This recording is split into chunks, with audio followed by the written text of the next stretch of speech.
Dear viewers, welcome back to the analysis of YOLENO TV.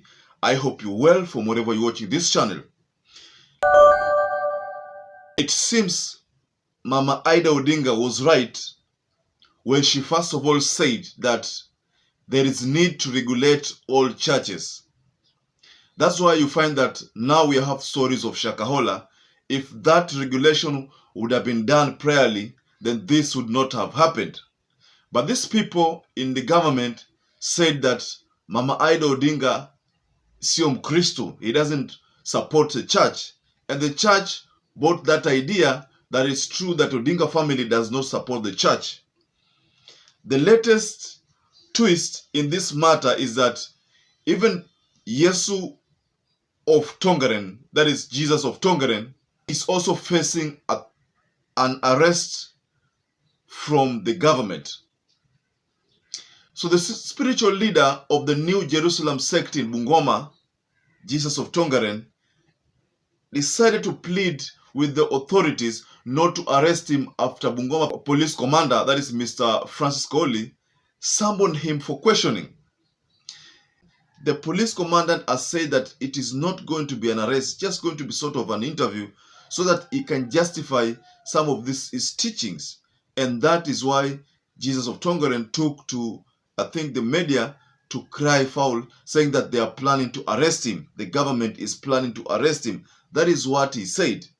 So let's listen into the two videos, one from the Jesus of Tongaren and then the one from the police commandant. Najua ya kwamba hata yule kamanda wa polisi ambaye ameniita ni mwanadamu na ana hekima na maarifa.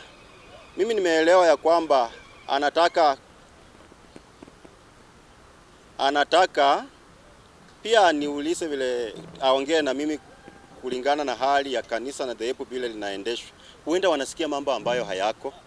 Maana hapa kwa TC nimekuwa, OCPT nimekuwa, kwa Matamu OCS nimekuwa, lakini sinako jambo lolote. Nataka kusema kwamba mwaliko wetu tumempa huyu ndugu tukizingatia utaratibu wa polisi, ambaye sio kwamba tumeweza kumpata na makosa yoyote, lakini tumempa mwaliko ili kuweza kupata kuwa na mahojiano, nafasi ya mahojiano yetu na ndugu huyu ambaye ni Mkenya mwenzetu, tuwe na mawasiliano na yeye tukijadiliana mambo haya yanahusu kanisa madini yake ya kule Tongareni. Hivi majuzi tumekuwa na baada ya yale yaliyotokea pale kule Shakahola.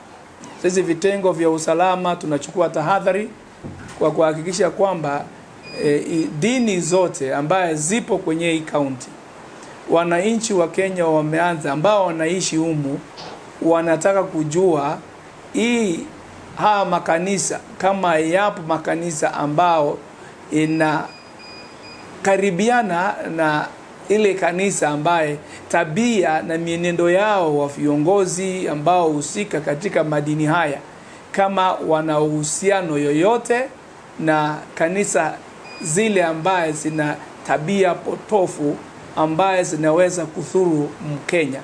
Mimi nimesikia ripoti huko na Itiri, karibu na soko, kuna mfuasi wako mmoja huko, mama ati akicha hapa haruti nyumbani. Tena nimesikia kuna mfuasi wako mmoja mama ambaye alipoteza mzee wake, akamwacha pale amelala, hata amekuwa shetani, akakuja akaishi kwako mpaka vile walisika ndiye akarudi. Tabia kama hiyo katika sheria ya nchi ya Kenya uchue haiko. Hakuna, hiyo ni uongo. Ni uongo. So unajua hata sasa tumekuwa watu wengi wesi ingia kwa mambo mengi. Ni uongo wananiwekea. Si ndugu wewe unakujanga hapo unaona kila kitu. Kifagio imeanza kutaka kufagia, kwa hivyo sisi hatutaka kukuruka, lakini tunataka kusema kwamba iwapo una majina ambaye si majina yana majina ya watu, wewe unasema ni Jesus, wewe unasema ni Jehova Wanyonyi, wewe unasema wasujui nani, hiyo majina ni yako, lakini sisi tunaheshimu mambo ya Mungu. Ndio tunasababu tunasema nafasi imefunguliwa kwa yoyote ambaye ametajwa na wananchi mahali, kwa sababu hii sisi tunaambiwa na wananchi kuna hii hapa.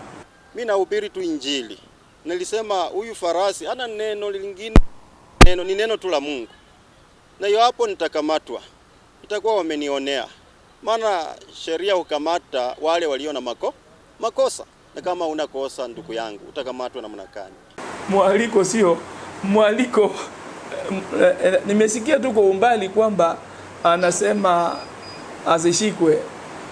Kwa nini azishikwe? Sisi hatuna kushika. Hatujaanza kupeleka pale twende pale na mbwembwe za kipolisi tumshike. Mbona hatujamshika?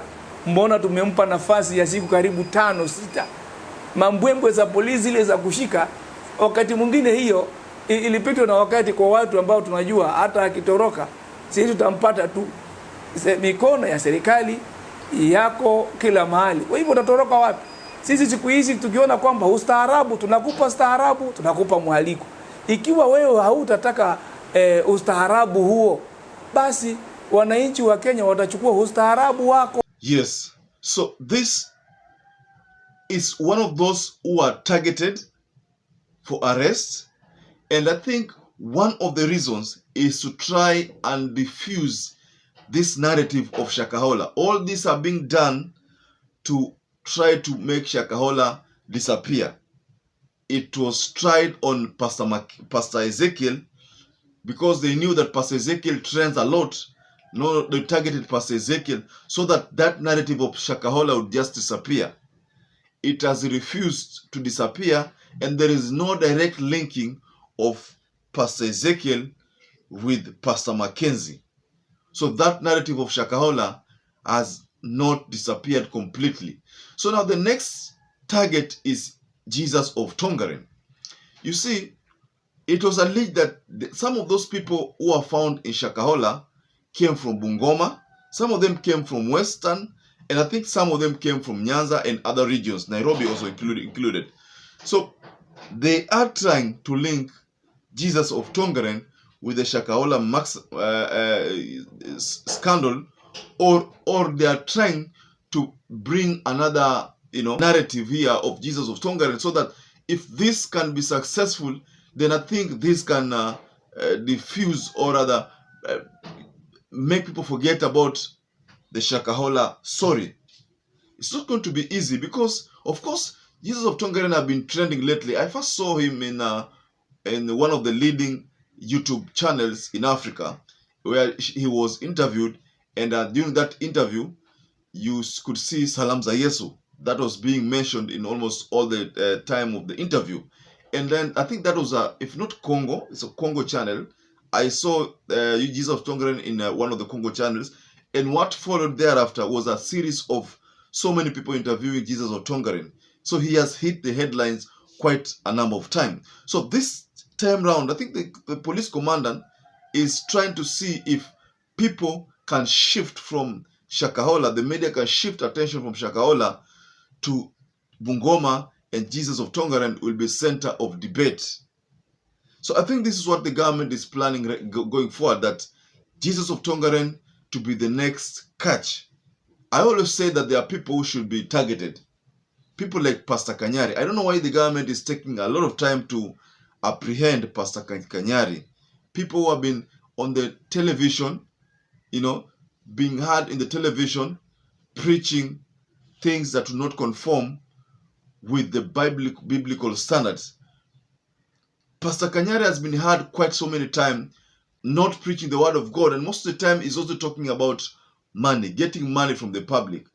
Right now, I think you've been following some of his teachings when he says that you send 500 and get 20,000 or 10,000 or even 50,000. So those are the kind of promises that Pastor Kanyari makes on the television, and these programs are on the television. I think these are some of the pastors who need to be apprehended, and not Yes of Tongaren, and not Pastor Ezekiel. Of course, I've never seen Yes of Tongaren make ile preaching by sana, except that sometimes he claims that he's the real Jesus who has come out in another formation. maybe that could be one of the things that the police could be seeking, to have him apprehended, and so that he can come out clear on this narrative and probably stop that narrative of him being the new Jesus. So, dear ladies and gentlemen, I expect that if William Ruto is coming full blast on these pastors, then he will also go for Pastor Kanyari.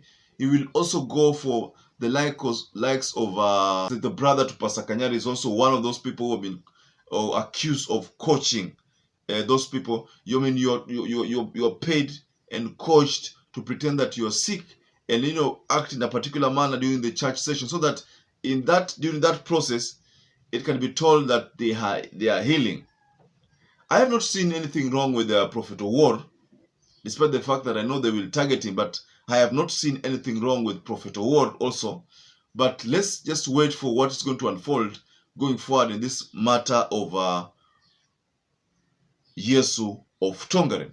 Can you tell us below the comment section there, what do you think the government is now trying to find a way of covering up the Shakahola story? Tell us below the comment section whether you think arresting Yesu of Tongaren will bury this story of Shakahola. Kindly respond to the comment section. And once again, I'd like to urge you to stay safe and stay blessed until we catch up again in our next analysis.